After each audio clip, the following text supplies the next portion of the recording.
এইটাই আমার বক্তব্য।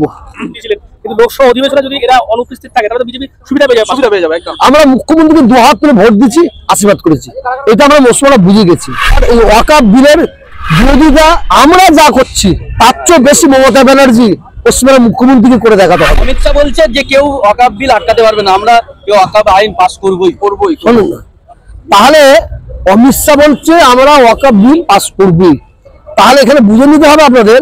তো অমিত শাহ তাহলে মানে ক্ষমতায় এসেছে, মানে জোর করে ক্ষমতায় এসেছে আর জোর করে মানুষের জিনিস হস্তক্ষেপ করবে।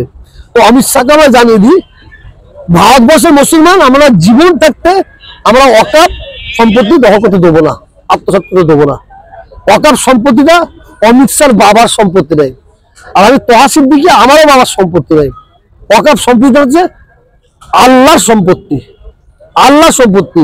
কেন অমিত শাহ বাবু বলেন না দেবত্ব সম্পত্তি হাত দিতে, দেবত্ব সম্পত্তিতে হাত দিতে, মুসলমানদের পাশে না কামড়ালে হবে না। এই সরকারটাই তো ক্ষমতায় এসেছে, এরা ভারতবর্ষের মানুষ, এদের তো কোনো ইস্যু নেই, এদের একটা ইস্যু মন্দির মসজিদ হিন্দু মুসলমান। এরা যত মন্দির মসজিদ হিন্দু মুসলমান করবে তত এদের পায়ের তলাতে মাটি সরে যাবে। গত দুদিন আগে সংসদের লোকসভায় এক দেশ এক ভোট এই বিল পাস হয়েছে, অনেক সাংসদ অনুপস্থিত ছিলেন।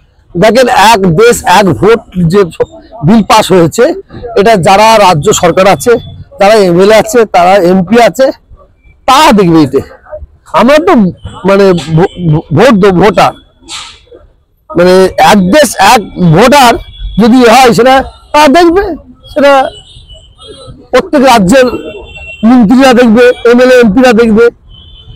আর আমাদের পশ্চিমবাংলার মুখ্যমন্ত্রী মমতা ব্যানার্জি আছেন, আমরা 3 বার ধরে ওনাকে মুখ্যমন্ত্রী করেছি, আমরা বাংলার হিন্দু মুসলমান সবাই মিলে, তা আমরা দায়িত্ব নেওয়া ছেড়ে দিচ্ছি।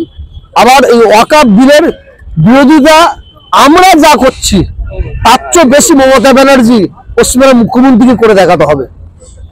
এই জন্য করে দেখাতে হবে আমরা মুখ্যমন্ত্রীকে দুহাত তুলে ভোট দিচ্ছি, আশীর্বাদ করেছি। এমপিরা দেখা যায়, মানে আপনাদের আজকে দেখলাম মন্ত্রী ছিলেন, তৃণমূলের মন্ত্রী ছিলেন, কিন্তু লোকসভা অধিবেশনে যদি এরা অনুপস্থিত থাকে তাহলে তো বিজেপি সুবিধা পেয়ে যাবে একদম। এইটাই আমার বক্তব্য। 370 যখন হয়, ওরা বিল পাস করবে কি না করবে আলাদা ব্যাপার। ইয়ার বেরিয়ে আসছে, মানে বেরিয়ে আসা মানে ওদের একটা সুযোগ দেওয়া হচ্ছে, এটা আমরা মুসলমানরা বুঝে গেছি।